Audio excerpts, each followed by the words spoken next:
बिस्मिल्लाहिर्रहमानिर्रहीम। आज के लेक्चर में हम टेम्परेचर को डिफाइन करेंगे और इसकी मेजरमेंट के लिए जो स्केल्स इस्तेमाल होती हैं वो डिटेल में पढ़ेंगे। ठीक है, पहले टेम्परेचर को डिफाइन करते हैं। Temperature can be defined as the degree of hotness और coolness of a body is called temperature. यानी अगर किसी जिस्म का दर्जे हरारत कम होता है या ज़्यादा होता है तो उसको हम कहते हैं टेम्परेचर। टेम्परेचर असल में कहते हैं दर्जे हरारत को, डिग्री ऑफ हॉटनेस और डिग्री ऑफ कूलनेस। यानी कोई चीज़ गर्म होती है या ठंडी होती है तो उसको हम कहते हैं टेम्परेचर। या the average kinetic energy of the molecules of the gas is called temperature. आप सबको पता है कि गैस की मॉलिक्यूल्स रैंडमली मोशन में होते हैं, यानी उसकी काइनेटिक एनर्जी होती है। अब आपको ये भी पता है कि बाज़ मॉलिक्यूल की काइनेटिक एनर्जी ज़्यादा, बाज़ की कम होती है। तो अगर हम काइनेटिक एनर्जीज का एवरेज ले लेते हैं तो the average of kinetic energies is called temperature. बस समझ आ रही है गोला? अच्छा, अब टेम्परेचर की मेजरमेंट या स्केल्स ऑफ टेम्परेचर पढ़ते हैं। डिफरेंट स्केल्स ऑफ टेम्परेचर हम पढ़ते हैं। आपको पता है कि आमतौर पर हम टेम्परेचर जो है मेजर किससे करते हैं? थर्मामीटर से करते हैं। अब हमारे पास थर्मामीटर में 3 टाइप्स ऑफ स्केल यूज होते हैं।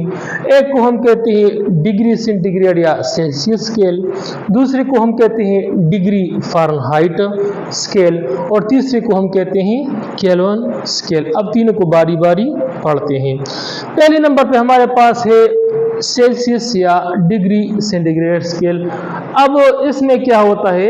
इस स्केल में हमारे पास पानी का जो फ्रीजिंग पॉइंट होता है वो 0 डिग्री सेंटीग्रेड होता है और जो बॉइलिंग पॉइंट होता है वो क्या होता है? 100 डिग्री सेंटीग्रेड होता है। अब आपको नजर आ रहा है कि 0 डिग्री सेंटीग्रेड और 100 डिग्री सेंटीग्रेड के दरमियान ये जो हिस्सा है इसको हमने 100 इक्वल पार्ट्स में डिवाइड किया हुआ होता है और हर पार्ट या हर डिवीजन जो है वो किसके बराबर होता है? 1 डिग्री सेंटीग्रेड के बराबर होता है। बस समझ आ रही है गोला? अच्छा, दूसरे नंबर पे हमारे पास जो स्केल है वो हमारे पास है डिग्री फ़ारेनहाइट या फ़ारेनहाइट स्केल। अब ये स्केल क्या होता है? इस स्केल में पानी का जो फ्रीजिंग पॉइंट होता है वो 32 डिग्री फ़ारेनहाइट होता है, ये वाला, और पानी का जो बॉइलिंग पॉइंट होता है वो हमारे पास होता है 212 डिग्री फ़ारेनहाइट। अब अगर आप इन दोनों को देखें तो इन दोनों के दरमियान कितना डिफरेंस आ रहा है?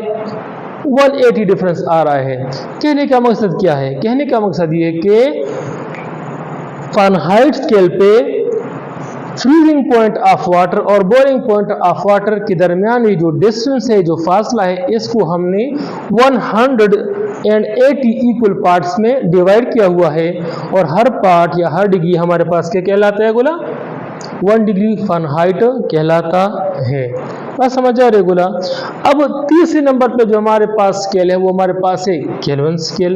अब आपको नजर आ रहा है कि केल्विन स्केल पे हमारे पास वाटर का जो फ्रीजिंग पॉइंट है वो हमारे पास है 273 केल्विन और जो बॉइलिंग पॉइंट है वो हमारे पास है 373 केल्विन।